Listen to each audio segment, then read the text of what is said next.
Hey guys, welcome back to Magic TV. My name's Craig. It is 9 o'clock on a Sunday, which means it's time for a review show special.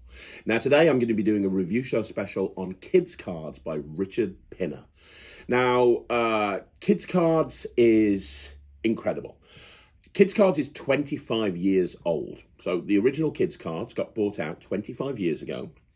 And for the last 5 years, it's been very difficult to get hold of. So Richard Pinner, in his infinite wisdom, has just re-released it and made some significant changes to the original Kids Cards, and it's now available to buy again. So I'm reviewing this, even though, well, I've never reviewed it before, but it is an older item, but it's just been bought back out after being off the market for a very, very long time. So, look, here's the thing. I absolutely love Kids Cards. There was a time when I was doing restaurant work where I had like 7 of these, and I would literally just wear them out. I would be performing them so much. It was the perfect trick as far as I was concerned.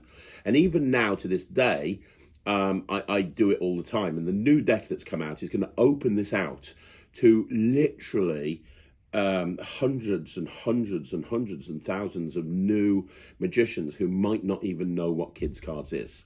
Now, I will tell you that Richard, I consider him to be a good friend, and that is not going to affect my review.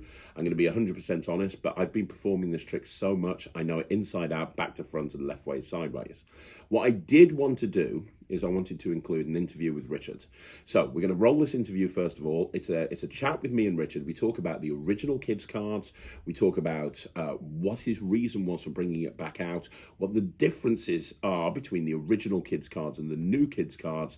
We cover absolutely everything. So we're going to start off by having a look at this interview with the always awesome Richard Pinner.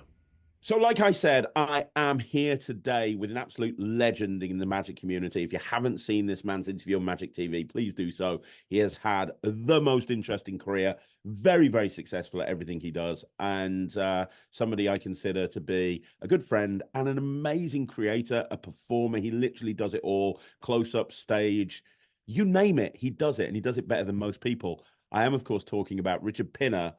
And I've got a very exciting chat to have with Richard Pinner because he's bringing back, after 25 years, one of my favorite gaff decks, if not my favorite gaff deck of all time, Kids Cards. Richard, how are you? I'm ever so well, thank you. And thank you for the wonderful introduction. Well, it's true. You're amazing. I told you that every time I see you perform, I tell you how amazing you are. And as a side note, as we're talking about kids, I saw you lecture and perform, obviously, at Kidology a few months ago. Never even kind of thought of you as a kids entertainer. And genuinely, your lecture was the highlight for me of that convention. It was amazing just watching the way that you approached doing a kids show and seeing you do real magic as opposed to just pulling out a change bag and doing the same thing as everyone else. It was just amazing. You do run the gauntlet over and over again. The stuff that you do is brilliant. It really is. That's very kind of you. I I also started from a different place in kids shows to most people, which is that I inherited a style that Mm. had been honed over many years, and then I don't really know what everyone else does. So Mm. that side of things doesn't bother me. Yeah. Yeah. Well, it was brilliant. You inspired Ryland, who's in the audience watching. You inspired him to do. He started doing the Silk and Blue now because of you. So, which was such a beautiful performance. But we're not here talking about kids shows. We are, however, talking about kids cards because obviously, as well as a performer and a lecturer and everything else that you do, you've created a lot of magic, and you're not one of the people that like bring out 15 tricks a week.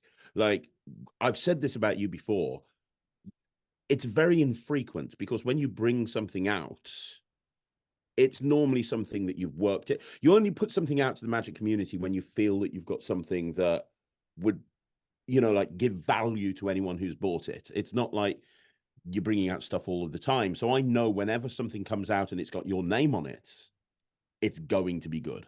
Would you agree with that? Thank you. Yes, I I'm very glad for the extra money that tricks bring in, but I don't see that as a large part of my business. So it does mean I'm often very fortunate that I don't mind sharing the methods for the tricks that I sell, because I'm not selling the secret as such normally, but more Mhm. the the whole thing, the props that need to be made, or the whole thing together. And you're right, I don't do it very often. So and you're also right, I do want it to be something that is complete and finished, and that I think will get performed. This is a really bigging myself up thing to say. I'm really proud that you don't see my stuff for sale secondhand much. No, you don't. I certainly don't oversell. There's that. No, that's very, very true. And was Kids Cards, because obviously we're talking about Kids Cards, was this the very first thing that you produced, or was there something Yeah. before this? I know this has been around for a very, very long time, but it's not been available for a long time. So a lot of people aren't aware of this. But was it? It's 25 years old now, right? The Yeah. original Kids Cards came out 25 years ago. So working backwards with that, you're right. It hasn't been around for a while. For the last 5 years, I've had a few. For the last 10 years, it's been hard to get. This is the original Kids Cards, handmade by me. The backs were all quite similar. Mm-hmm. And again, yeah, the whole thing. Oh, the duck didn't make it into the final. Where is he? The final option. Oh, the quid. There, she's still kind of around. But I made this one by hand. What happened was I had an idea. I'm pretty certain it was an IBM convention, and I was going to buy a nudist deck because I wanted to do the routine. I think it's Harry Lorraine that Mark Paul used to do in Close Up, where you start with a regular deck and they vanish. So it's deck in reverse. So I was going to buy a nudist deck, and Mark was going to teach me the routine because I fancied doing it. And then I was standing there at a card dealer and had this brainwave in a flash of inspiration in a moment. Bought a bunch of blank cards and blank faces and blank backs and made up this deck. Immediately had to make a new one because John Gordon's note to me was, as soon as he saw it, was those drawings are too good. You need to make them more scrappy. And in this version, the big difference is when you do the mind reading part, rather than having marked pairs, which we'll get to in a minute, here the method was I'd push that up and glimpse that index. Got you. And they're still falling in pairs, which is why the cards had to have indexes. Got you. At least on 1 inch. Oh, look, you can see it's been hand shortened by me. Yeah. Mm-hmm. It occurred to me to buy a bunch of nudist decks and draw on those. I bought blank faces and blank backs. And I think it must, again, over the time, I think these have been roughed with a roughing stick, which was in and out of fashion quite quickly, that idea. But then I thought other people might like this trick. So I went to Cartamundi and had 1,000 decks made. And then machine roughing was a real pain. You had to buy tens of thousands of decks to get it done, because the roughing varnish would gum up the machines. So they had to then clean them, and they didn't want to lose the time. So I had this. Which deck is it? This deck made, which is the familiar designs that were out for a long time with the familiar faces. But I had to rough them. So I made a frame, and I was spray roughing with the cans of, was it Rough King it was called? At the time we didn't know what it was, and it came with a coloured paper around it. But thankfully, because I'd done it in the competition, and I've lost his name. Oh no, awful! I can picture the man. He was so helpful to me with this stuff. I hate it when that happens. I know. American dealer, used to be at all the conventions, always had a beard. Hank Morehouse, right, back again. Okay. At the convention, Hank Morehouse had seen it, and when I went over to the States to go to Fectors for the first time, he introduced me to Fun Incorporated, because he had dealings with them, and they said, great, we'll take what you've got left, we'll rough them. I was so pleased. I think I'd sold hand roughed and sold about 400 decks, and they took the other 600. And then I did a deal with them so that they then manufactured on a scale large enough to machine rough. And even they had to wait for, I think it was Marvin and one other supplier to also need cards. That such was the quantity that you had to have at that point. Wow. Oh, and the other big change then was I thought it was right that the kids scribbled over the edges, Hmm. but it meant that you could see, and then we can, yeah, you could see them. Yes. Yeah, when And they're beveled, yeah. people didn't like it. I quite liked it. It was cute. However, that wasn't liked. So on the deck that everyone's got, because there were thousands and thousands of these, the markings don't go over the edge. The faces haven't really changed. And this is the deck that's been around for ages. Yeah, it is. And then they ran out. And I got I waited to make sure everyone had sold all their cards because it seemed fair. Hmm. And then when I realized that it was 98 that I came up with it, 99 that I used it in competition and that it was first released, that yeah, 25 years had passed. It was Wow. probably time to refresh it and do it again. Absolutely. And I'm so glad you have, because there is, there's new people coming into Magic all of the time. And the industry has become, it's got to the point where a new trick comes out, or 15 new tricks come out every week. You focus on buying that latest trick, and then you move on to something else. And a lot of the stuff that's been out from years gone by, people aren't even aware of. So, in the last 5 years that this thing has been almost impossible to get hold of, Mm. there's going to be so many magicians that are out there performing professionally that have never even seen Kids Cards or know what it is. I sent the new box design to a friend to see if I'd made any horrible design mistakes because he's got a good eye. And then sent the whole thing over and some more information. And he said, "That's a good idea. Is this your idea?" I'm like, what? Because for us that know it, it's been around and in our case for ages. Mostly because no one touches the decks; it lasts forever. Yeah. Yes, that's a very good point. If you lose it, you need a new one. But hunters, yeah, that's what ruins decks of cards is people touching them. Yeah. You know?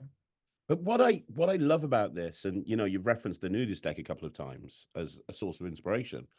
What I love about Kids Cards, it was several things I love about it. But the first is the hook is believable. It's a really interesting, believable hook that you can adapt. It could be your kids that made the cards for you for your birthday or for Father's Day. It could be you went and did a school show like the original instructions, and hey, every kid made a card. That yeah, the hook is so interesting. And when you bring a deck of cards out like this and you show them, they want to look at the cards. They want to see the backs. They want to see the fronts. It's interesting. Yeah. That's the first thing I love about it. But the second thing is it's perfect for that banquet situation when you're getting a few different people involved. When you're kind of performing for tables of 10, you can very easily say, look at the cards, boom, it's this one, look at the card, it's this one, look at you can get a few people involved on this. Very quick fire, so it's very rapid. You're not like taking time to do this, but then you've got that incredible moment at the end that just you've got the incredible change at the beginning, but then you've got it brings it full circle to the wonderful moment at the end when they all go back. It's the perfect routine in terms of construction. I just think it's amazing. That's very kind of you. It's not. It's. I love your idea of doing the mind reading bit a few times at a table. It's very much a reception trick for me. Mm. And then that end moment you talk about is the brilliant part. Is once the deck has changed, and you've got a real deck that you're doing the mind reading trick with. What you hear all the time is, "I didn't see him switch it," or "Where did they go?" Mm. They don't for a second think this is the same deck. So then when you get the instant change at the end, it's completely, you can't even see on it, it's completely impossible. It's like And doing color changing deck and then changing it back at the end. But the faces in the back, it's just brilliant. Yeah, you're right, 100%. The other thing that I think works, which wasn't by design, but I've realized works really well, is that you've got the motivation, should we require it for doing our nonsense, to turn it back. When you do nudist deck, apart from the dream scenario, there's no reason to turn them back blank because you've No. created a deck, which is what we need as magicians. Here, Mm. you've ruined the beautiful, unique gift into an ordinary pack of cards. So it makes sense to turn them back. Mm.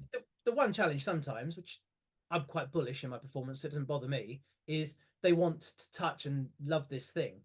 And there's no way they're cut. This is the most gimmick deck in the world, right? It's rough and smooth, short and long, and marked.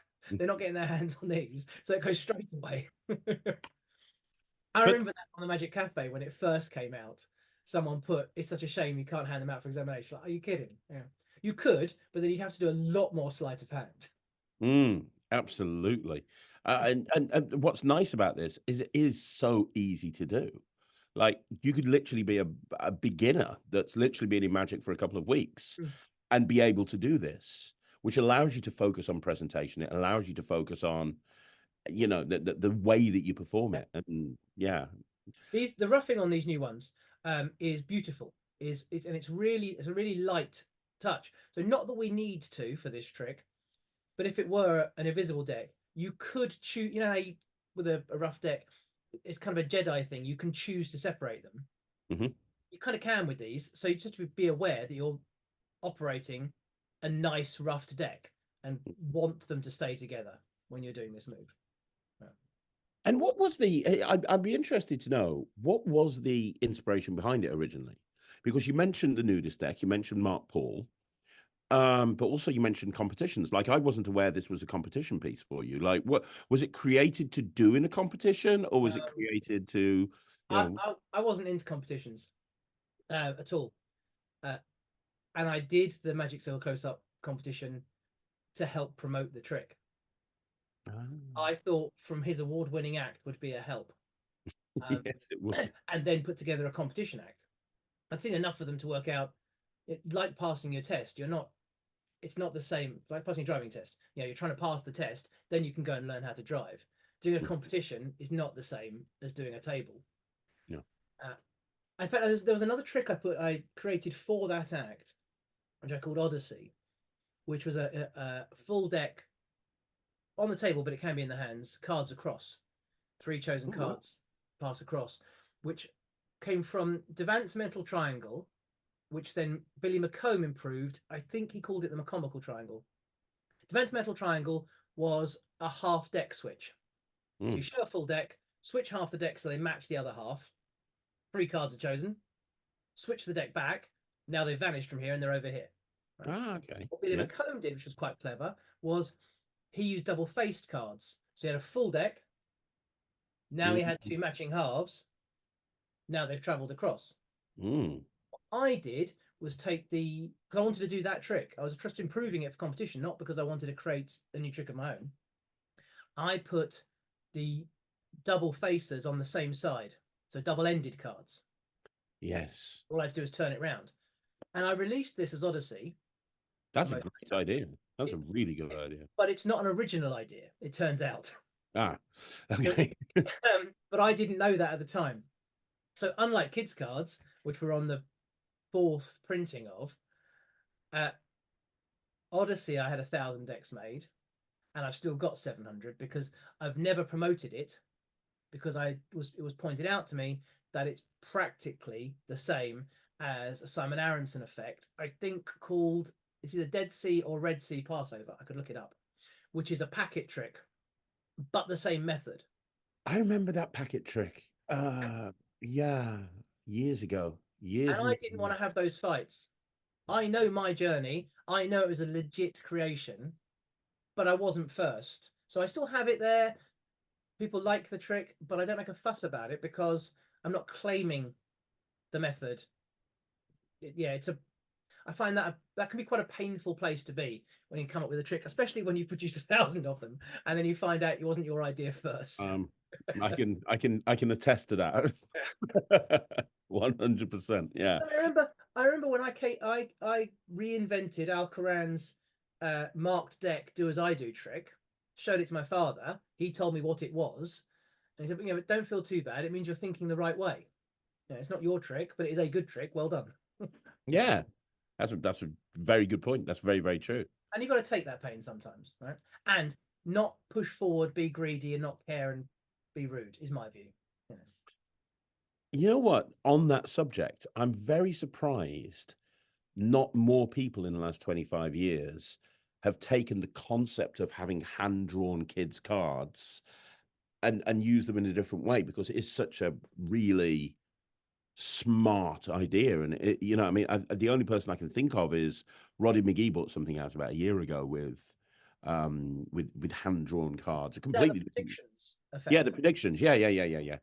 So very different trick using another old method. I've not seen the instructions. I don't know if he credits the sources and I think he credited Paul Curry's touch. Yeah. the underlying method. But that's just rude, right? What the three of hearts that appears in the video is my three of hearts, right? It's that. But Really? rather than three hearts by Richard, it says three of hearts. It's like it's not the same trick, but yeah, it's just rude, Mm. right? And then there was a couple of years ago, there was, or still is, I guess, a packet trick put out where hand drawn picture cards turn into real cards. Okay. So it was indeed the Kids Cards packet trick version. There was nothing Mm. there, right? And Hmm. didn't even say hi. It's just rude. I'm not gonna have those fights. Hmm. And then there was then conversely, a long time ago now, Child's Play by Chris Congreve and I'd have to look it up. Russ Gary Stevens, I Oates. think. Yes, Rusty RSVP put it out. Absolutely right. Not at all Kids Cards, No. but inspired from, and they did the right thing. They said hi, they credited it, no Yeah, harm, no foul, right? absolutely. But honestly, I think that out of everything that we've talked about, the kids' cards is the best constructed. I genuinely think I'm trying to go through all the different gimmick decks. I know I think it's probably the best gimmick deck I've ever seen. Thank It's you. just it has the perfect structure. And it's interesting that you say, hey, for me, it's a cocktail trick. Well, for me, I've always considered it of a banquet trick because it allows me to get so many people in quick succession around the table to be involved in it. You know, I love. You do displays up here, Yes, I do. right? Yeah, it absolutely works. Just not handling I've ever done. Yeah. And and that's the point. You can use it in any type of environment. Now, in terms of the I new, realise now, sorry to cut across you. I realise now I should have been doing it in virtual shows, right? 2 years ago when we were all on screen, I could yeah, have we could have done this as a 2 minute set piece. I was doing it in virtual show. Really? Oh, Yeah, didn't occur to me. this was like my opener in every virtual show. Like I loved it Yeah. because I talked about how I'm stuck at home. I'm struggling to find things for my kids to do, so I've had them make my own deck of cards for me, and they made me promise that I'd use it in my next show. So here we are. What do you think of the cards? Yeah, I was using it. It's great for Yeah. virtual show. Let's hope we Um, don't need that again. yeah, fingers crossed, 100%. Can we very quickly talk about the differences between the original Kids Cards and this one? Because I Cool. know there are a couple of differences, aren't they? Yep. So the big ones are this has red backs. I know that's a big deal for magicians. It is. No, it is. I Really? don't like blue cards. I don't like blue cards. I just, I prefer red. First And message I got when I announced that this was about back was first message I got was, does it come in blue? And it did for 25 years. Now it's in red for a while. There are now the 26 different back designs.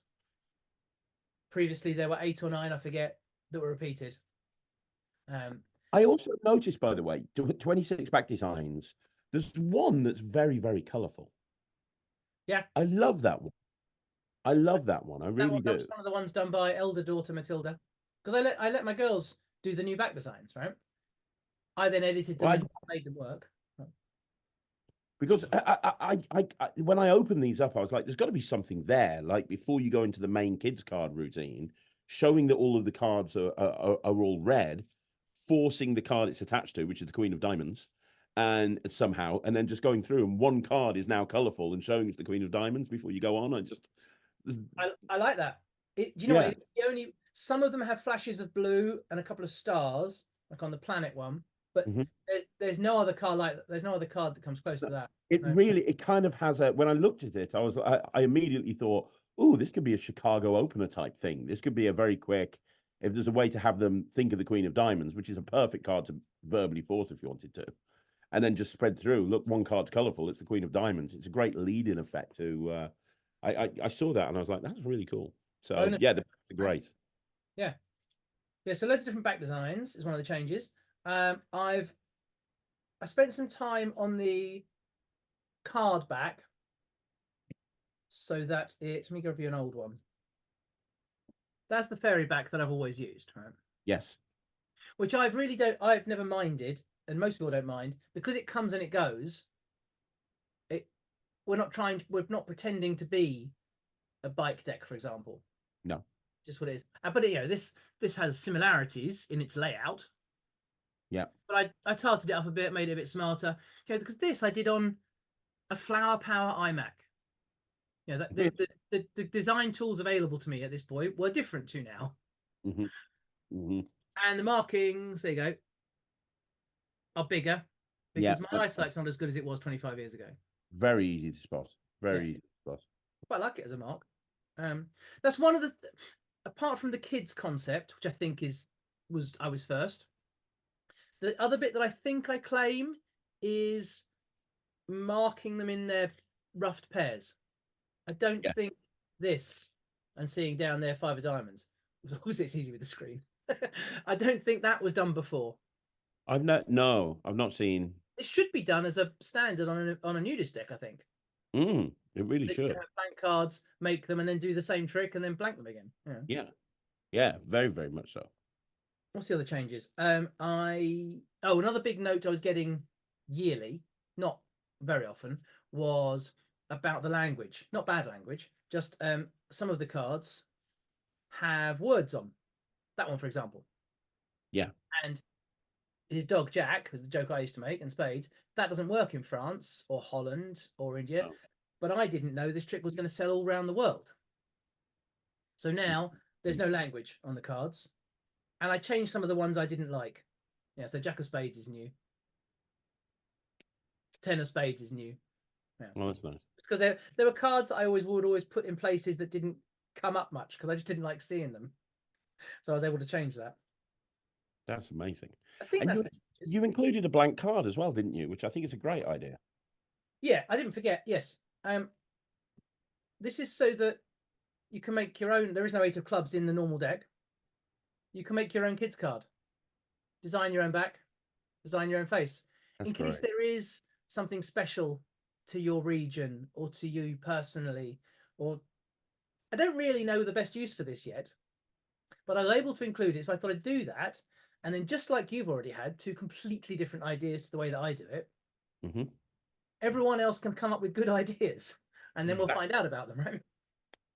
Exactly. There's going to be something there, 100%. That's great. I love the fact that you've left that in and you've said, hey, it's up to you. You guys use it as you want to. Yeah. Yeah, I haven't made one yet. Having done all these, I haven't got any new ideas left. So the other reason I didn't use it became blank rather than having another kids card, is we know what a deck feels like. And anything more than that feels wrong. So I didn't want to make it, what would it be? 53 cards big. No, 54 cards big. 54 cards big, yeah. Yeah. Unless we want it to, right? Kind of. And then the other thing, and I totally agree with what you've done here, the original kids cards came with 2 extra cards that you could stick to the one side and the other side of the box. Yes. To make it look like you'd been given a deck of cards from a bunch of kids. You've not done that with this one. No, so the back was a kids cards back, and then the face, you could stick the thank you for the magician card over. Yeah, thank you to the magician. Yeah, which fit in with the story that you were telling, which is, hey, I went to a school and they designed me a deck of cards and sent it to me as a thank you gift. Yeah, but this was 1990 design, right? No, hang on, wrong year. Sorry, that's wrong. The 1999 design. We have a different expectation from our magic products now, so it needed to be a lot nicer. So I haven't even tried. You know, it's a traditional description on the back. Yeah, completely different design box. I never keep. Actually, that's not true now. The new deck I do keep in this box. I didn't used to keep kids cards in its box because it was a something like a 56 card deck. So this box was a bit big. I always used to put it in an old bike box. I've always just wrapped an elastic band around it and just thrown them in my pocket loose. So when I get to a gig, I take them out of the box, wrap an elastic band around it, and stick it in my pocket. So it's not like they're even in a box. Yeah, I have them loose for performing. Mm. Absolutely. But I don't think I carry a box for regular deck either. It's an extra unless you need.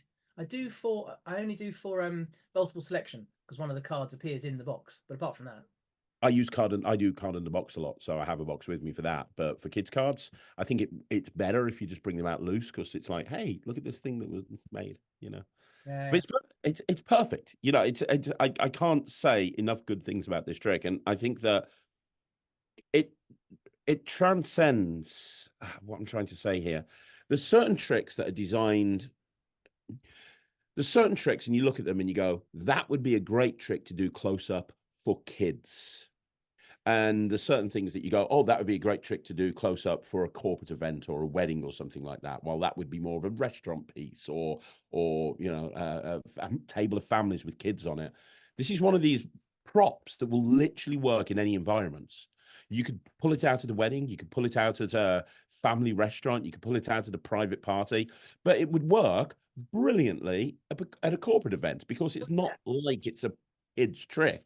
It's designed to be a kid's trick. It's, hey, look at this wonderful thing that my kids made me, or whatever it may be. it has that diffusing. Is that the right word? Quality that sponge bunnies have. Mm, That this is. You might have done some punchy magic so far, but this softens everyone, yeah. which can be dead helpful. Mm, At a wedding when no one's having fun, or a corporate where everyone's boss is there. You mm, focusing people's attention.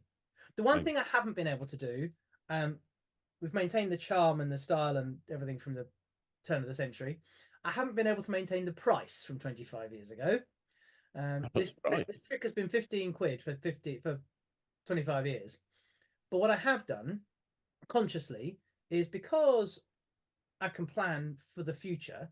It doesn't have to be a £60 special pack of cards. It is a specially printed, completely unique deck of cards.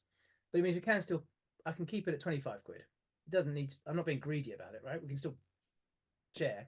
25 quid is an amazing price for a trick these days. Yeah. You know, your average trick is a lot more expensive than that. I think that the average has probably come to about 30, 35 these days. 25 is considered a lot cheaper, to be perfectly honest. So, and 15 quid is unheard of. I think the only thing you can get for 15 quid these days are downloads. Ha! Yes, you wouldn't even get a packet trick for that, right? And Oh, I do understand the business model. I realize that people are creating a trick and they're putting it together and all that effort, and probably will only sell a couple of hundred. Or let's say if you release it through a major dealer in the States, you'll get your 2 week 500 units sold. mhm, So it's a very different model. mm, I hope I don't have to print kids cards for a long time again. We've had loads made, and mm. that's the scale means the unit price can be down lower. Right? Yeah, absolutely. And I think even though it's not been available for a few years, it's one of those things that for the longest time it's been that perennial classic. But what I'm trying to say is a lot of tricks that come out, they get forgotten about. You know, like 6 months later, people will forget. There's going to be a trick that's come out today that in 6 months' time, nobody will remember what that trick is. Kids cards, the reason why everyone's so excited that this has come out 25 years later is because it has been so popular for so long and it has stayed in so many people's repertoires for so long. It has that cartoon quality to it as far as I'm concerned. You know, it's one of those things that it's timeless. And the concept works now as well as it did in 1999, and it'll work as well in another 25 years. So I think I that think so. yeah, I think that the people that haven't seen it that now realize it's available, I think that they're going to love it. I think that but good call on bringing it back out again because you've opened it up to an entire new generation of magicians. That's the amazing thing for me. This thing that I've always thought has always been there, and everyone must know, and the amount that have been sold, everyone must own. But Hmm. no, right? As you so well put, there's 10 years of magicians that probably don't even know exist. I can't wait yet. I'm looking forward to receiving the message saying that I've ripped someone off because yeah, I've taken their idea, right? You know it'll happen. You know it'll happen. And I think that now it's out again. I think when I first got into Magic, I'll finish it off with this. This was every dealer did this. It's the perfect dealer trick because it's quick, it's impressive, it's easy to do. The person who buys it that's into Magic, that's maybe new, they can take it, open the box, and do it almost immediately. It's the perfect dealer item, and that is a lot of the time, if dealers get behind it, that's when it becomes really, really popular. And I think that, I can see a lot of dealers doing this and demming it at conventions all around the world. Oh, it'd be a great convention seller, absolutely, for the shopping dealer. Yeah, but our market's different now, right? Most people buy on video. Yeah, they do. Yeah. And that's fair enough. Mm. And very quickly, because obviously I'm going to bring it back into the studio now. You are obviously available to lecture. You do take lecture bookings. So if people wanted to book you for a lecture, I know that it's not a big focus of your business, but if somebody that's watching this video that wanted to book you for a lecture, you are available to be booked, right? I am. Just as you say, it's not a focus for me, but I don't not do it, and I just don't try too much. When Kids Kards first came out, I was mid-20s, right now, rather than early 50s, and my life was very different, and I loved traveling the world lecturing at conventions because you get to go and be the superstar for the weekend and do your thing and lecture and sell a few card tricks. That was brilliant fun. I don't really want to travel as much at the moment, but I'm happy to do lectures every now and again. I just don't want to be doing them every week or 3 international conventions a year like I used to. So the odd trip and popping out around to do a lecture night, I'm very happy to do. And again, just like not wanting to be greedy over Kids Cards, I understand the challenges with running a local Magic club, and I'm very glad they exist. So when I do choose to do them, I'm very happy to work within your budget. That's amazing. That really is. And your lecture is fantastic. And if people want to buy this, obviously it's available from all good Magic dealers, but you do have you can buy it directly from you, Richard, and you do ship worldwide. So if people want to get it directly from you and support the creator, where would they go to do that? littleshopofmagic.co.uk. Littleshopofmagic.co.uk. While you're on there, poke around at some of the other stuff. There's some great material on there. Forced focus, I think, was the last thing. Is it forced focus? Forced focus was a solution for online stuff. Well, I did a review show on that a couple of years ago. It was a great. It's fantastic, and that's really great. And it works in the real world as well as online. But there's so many things on your website that people should check out that are great. I think PET is the thing that could do with a fresh look at by some new brains. It was a solution to a particular problem I had at the time. It's my solution to card to wallet. I'm trying to be as discreet as possible whilst having an impossible location for the envelope. I don't perform in that environment anymore, but I still think it's a great solution to someone's new problem. Yeah, I agree. I think it's great. I remember seeing that when it first came out and buying that and tons of refills. Yeah. That's probably 15 years ago now. Yeah. Maybe you need to look at that for the 20th anniversary of PET. Yeah. Well, funny enough, I've been looking at it because I love the power of card to envelope. Mine was so tied up with a signed banknote, pen through note, bill switch, and it was also tied up with that in one routine that since it's so hard now to borrow money, I stopped doing it, and I don't have a trick that's good enough to push out multiple selection, Chicago opener, or invisible deck, right? And we've only got 6 minutes. Yeah. Yeah, that's very true. That's very true. I know exactly what you mean. But everyone should pick up one of these immediately. And a spare. So the link will be in the description. Absolutely. Well, the link is going to be in the description down below where you can go and order it. It is available from your favorite Magic dealer, but do support the creator. Go and look at it on Richard's website. And hopefully I will see you again soon, Richard. I know that you'll be coming out with something again soon, and I'm sure we'll bump into each other at a convention or the circle or something very, very soon. But one more time, thank you so much for jumping on, and congratulations on creating something that has stood the test of time over the last 25 years. It's amazing. Thank you so much. So I just want to say thank you to Richard for spending time and having time to come on the channel and talk about Kids Cards. If you haven't seen Richard before, go and check out his interview on Magic TV, because it's a fascinating interview. Richard was basically born into magic, and his father, Peter Pinner, was a very well-known magician, a magic dealer and creator, and it's a very interesting story. So go and check that out if you have time. I interviewed him about a year ago, or maybe even longer. But we're here to talk about Kids Cards. So you heard a lot about what Kids Cards is all about, but what you didn't see is a performance. So that's what's coming up next. I had to sit down with Katie, who is our resident layman here at Magic TV, and sat her down and showed her Kids Cards. So this is a performance to Casey of Kids Cards. So you know both of my kids. And when it comes to people knowing my kids that like don't know me, like we're friends on social media and stuff, a lot of people know Rylan more than Thea, because Rylan's the one that does all the cool stuff and is American and all that stuff. But Thea is actually have you ever seen Thea do art? No, I haven't. She's an incredible artist, and as well as being a great artist, she's really sweet. I mean, Thea's smile just blinds you. You walk into a room and he's just like... She's so nice. She's Rylan's lovely. biggest fan. Like, she's just lovely. And for my birthday last year, she made me my own pack of cards. Ah. She got double blank cards, and she made a deck, and I thought I'd show it you. This is it. So she designed every single one of these herself. Aww. Every single one has got a custom back design by Thea. And she made this entire deck, which is cool. And then she actually made all of the faces as well. Now, some of them are a bit abstract. You have to think about it. Like that is a Jack of Spades. It took me a while. I still don't know. Like maybe the Three of Hearts. Who knows? I don't. Some of them are a little bit more obvious. Unlike that one.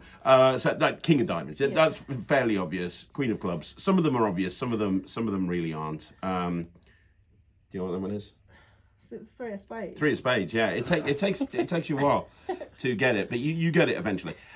I'm going to show you a trick with these cards. Okay. Because I said to Thea, I promise you, I will come up with a trick using these cards, because you know I love you and all. So I came up with a trick for them. Okay. It involves you picking a card. So as I go through the deck, anytime you want to, just say stop. Stop. I'm not going to look, but can you remember that card?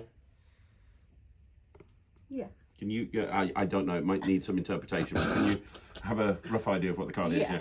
Very good. Now, I don't know if you noticed, but she's designed a red deck. Yeah. Because obviously all the cards are red, a little bit of colour, but generally it's a red deck. It's not a blue deck.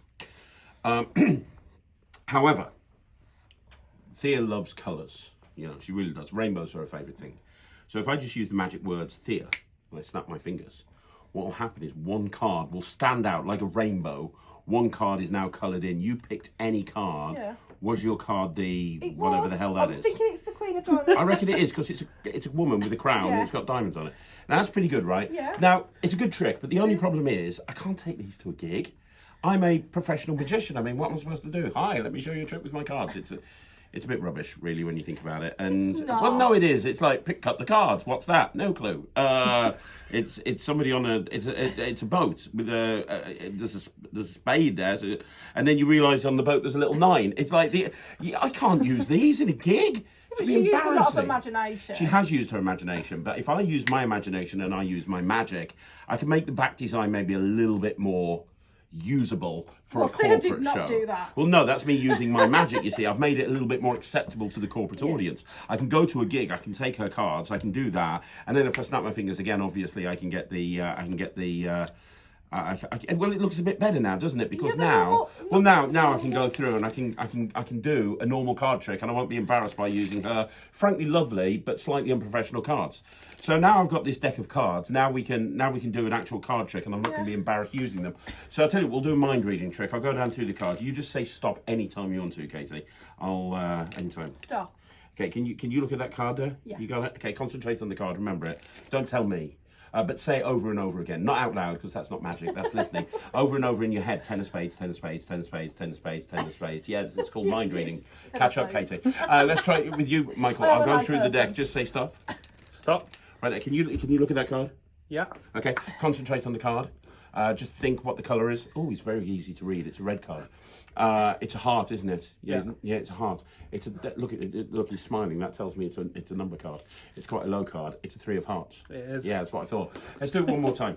I'll just look away. Just say stop. Stop. I'm not going to look. Can you? Yeah. You got it. Concentrate on the card. Just hold your hand out for me. Let me just do this. Concentrate on the card. Got it. 9 of diamonds. I know. I piss myself off. However annoying you're finding this, imagine what it's like being married to me. It's not good. We'll do it one last time. Just say stop. Stop. Right near the top there, Sam. Can you remember that card? Yeah. Have you got it? Yeah. Okay, this time it's a picture card, isn't it? Yeah. It's a club. It's a club, isn't it? Yeah, I thought it was a club. It's the ooh, this is a tough one. It's a king of clubs. It is. It is. It's king of clubs. Now I can go to a gig and do that because frankly I'm awesome. But the problem is when I get back from the gig, I'm going to have a bit of a problem on my hands because Thea's going to say, "Have you still got your cards, Dad?" And I'm going to go, "Yes." And if I show her these, she's going to be very upset because she spends hours making these cards. Use hers. So what I'll have to do before I go back home is I'll have to take that 9 of diamonds and give it a rub and theify it by turning it into a Thea 9 of diamonds. And then what I'll have to do is take that 10 of hearts right there and I'll have to theify it. And while I'm at it, I may as well theify every other card in the pack because then I'm back to the way I should be. So when she says, "Can I look at the cards I made you, Dad?" I can go, "Yeah." But obviously the backs, I can't. So I'll have to do that again. I'll have to sort the backs out as well. And then I can say, "Yes, darling, I've got your cards. They're perfectly okay. Look, they're absolutely fine. And look, there's that colourful one. It's still the Queen of Diamonds." I don't get any of this. It's confusing me. Any questions? Are you following this? I'm following. I'm not. So there you go. And that's the story behind Thea and the deck of cards she made me. So there you go. So you've seen a performance to Katie. You've seen an interview where where Richard went through everything with a fine-tooth comb. There's very little else to talk about. Look, Kids Kards is amazing. I love it. The reason it's amazing is because it's got a very strong hook. Very, very strong hook. A lot of the time you pull out a deck of cards and you go, "Hey, I've got a deck of cards here," and they're going to switch off. Nobody ever switches off when you bring these cards out. It just makes sense. It's a lovely story that you can tell whether you say that your friend's kid made them for you, your kid made them for you, you did a show and the kids made these cards for you and sent them over to, whatever. They look legit. When I was doing this to Katie, even though she knows I was bringing him in here to perform a magic trick to her, she genuinely thought that Thea had made these cards. It's a believable premise, right? And so instantly you've got that hook, but then you have that reason to turn the cards into real cards. And the moment that happens and they see that the cards on the face and the back are now a regular deck, it's a real kind of what the hell moment. It's like a color changing deck, but better. And it happens on the front and the back immediately. I love that. But then you've got that quick fire mind reading thing. Now, like Richard said in the interview, he just does it one time for a walk around type situation. Hey, look at a card, boom, this is the card. I like to do it 5 or 6 times. So if I've got a group of people, hey, say stop, boom, your card's this. Say stop, your card's this. Say stop, your card's this. You can go in so many different directions with this. And the nice thing is if you are going to do it multiple times, it's a different card every single time. And then the problem with a trick like this is there's no finale. Hey, I've told you what all these cards are. Well, the finale is that you turn these cards back into that very wonderful kids card design again. And you've got, I love the fact that the best display is at the beginning, at the end, because at the beginning you can spread through face up and face down. And at the end, excuse me, you can spread through face up and face down.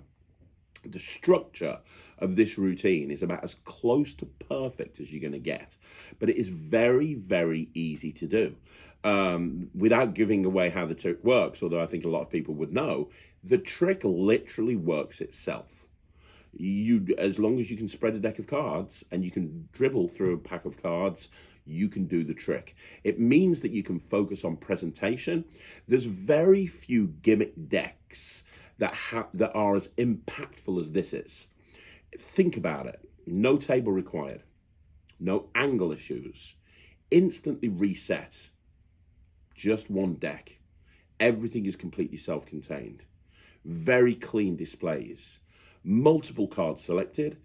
different outcome every single time. Like, it ticks every single box.